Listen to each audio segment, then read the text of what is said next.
বন্ধুরা, এই মুহূর্তে সবথেকে বড় খবরটি বেরিয়ে এসছে ভারত আর রাশিয়াকে নিয়ে। যখন ভারতের তরফ থেকে রাশিয়াকে বারণ করে দেয়, তখন রাশিয়া এখন মিডল ইস্টের দেশের কাছে পৌঁছে যায় ডিল করার জন্য।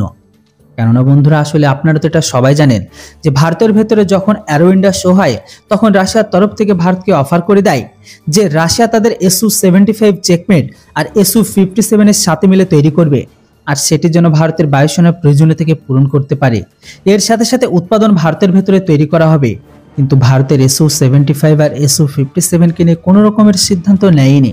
আর এমনটা করে ভারত একরকম রাশিয়াকে বারণই করে দিয়েছে, যেখানে ভারত আর রাশিয়ার সাথে ডিল তো করবেই না। যেখানে আজকের দিনে রাশিয়ার উপর স্যাংশন লাগিয়ে রেখেছে আমেরিকা, তাই ভারতের এখন রাশিয়ার সাথে যে কোনো ডিলকে করতে অনেক প্রবলেম হচ্ছে। তাই ভারত রাশিয়ার সাথে এমন কোনো ডিলকে করতে চায় না যেটি মাঝ রাস্তায় আটকে যাবে। এটাতে এখন রাশিয়া বিরক্ত হয়ে গেছে।